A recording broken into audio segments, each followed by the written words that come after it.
As I said, the voice debate keeps rolling on. Despite Dan Andrews and the true colours of the Yes campaign, they keep showing clearer and clearer. You take Kirstie Parker. Now, she's been on the board of Reconciliation Australia, so you'd think she would know how to reconcile us. She's been Director of Aboriginal Affairs and Reconciliation for the Government of South Australia. Doesn't that prove it?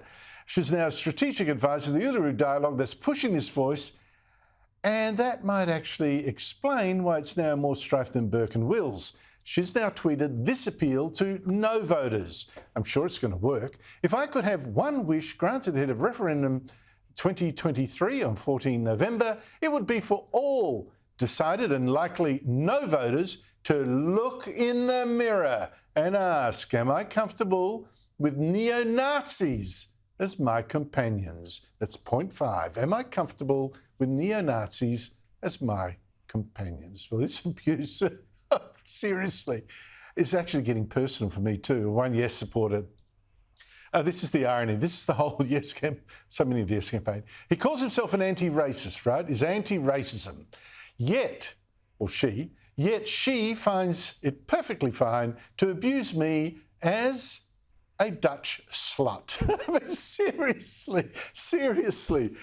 And while on the ABC's Q&A last night, Liberal Senator Paul Scar, he got shouted down and heckled, even by the host, the far-left Patricia Carvelis. I mean, these are people that claim to be for tolerance. Shouted down and heckled when he pointed out the fact that the last kind of voice we had, thankfully not in the Constitution, so it could be got rid of, got sacked for being incompetent, totally distracted by radical politics and by corruption allegations. Have a look. And why would a government remove it in the future? Because they have. Why did you get rid of that sick? Like, why? No, because well, I can tell you, because it was corrupt. What? Because it was ineffective. Did we just have a conversation about Home Affairs, the Home Affairs portfolio and the corruption and what happened in Robodebt and Human Services? You didn't get rid of those instances. You're asking me a question. ATSIC was abolished on a bipartisan basis, on the basis it wasn't working. That's rubbish. And that's... Well, sorry, it's not. Mark Latham was the Labor leader. I was there that day, and now he's a One Nation MP. So, Larissa, you can talk about misinformation, but you want to be careful. Joining me is Louise Elliott, business consultant, Hobart City Councillor, and Will Kingston, host of Australiana, a weekly podcast from the Spectator on politics and culture. Will, for a movement that says about love and compassion, please explain the hate and abuse. It's difficult to explain, Andrew, and for what it's worth, Dutch slut isn't the expression I would use to describe you. Look, I have a sneaking suspicion that a lot of Yes voters don't really want to win this referendum. I think they say they do, but just like a lot of other identity politics issues, the lure of virtue signalling is so strong.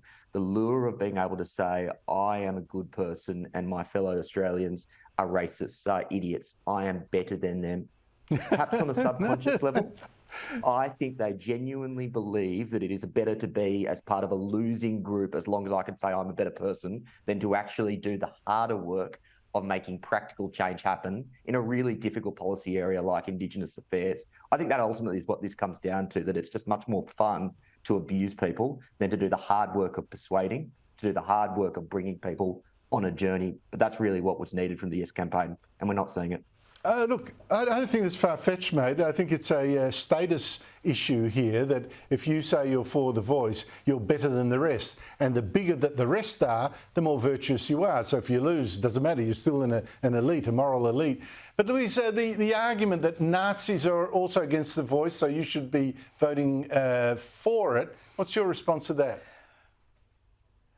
My response is that if I could ask for one thing, I'd ask for the name calling to stop. I mean, Nazi is a terrible slur. I mean, it's the worst of, it demonstrates the worst of humankind, and the people that are preaching kindness, tolerance, inclusion, these are the people being the most intolerant, the most rude and nasty and disrespectful. And in that other clip you just showed, what that showed was, you know, the Yes people talking over the top. It proves the point.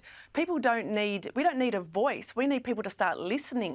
And the people with the arrogance that brings it really back to name calling, it's despicable behaviour, and it really does push people further and further away from this virtue signalling proposal. And what's your response to that argument, Will? Nazis vote for it, so you should vote against it, so you should vote for it. I have two responses. I have a logical response and then probably a common sense response. The logical response is, if you want to, basically, someone can hold a moral position and an immoral position at the same time. Furthermore, you can get to the right position for the wrong reasons. That's probably the logical or philosophical way of responding to this nonsense argument, but probably the common sense way of responding to this nonsense argument is say this is just absolute rubbish, Andrew, and anyone who throws this sort of nonsense out there should grow up. Now, I'm sorry we got truncated because of the breaking news that Simon Love brought us. I'm sorry about that, Louise. We'll talk more next week, I hope.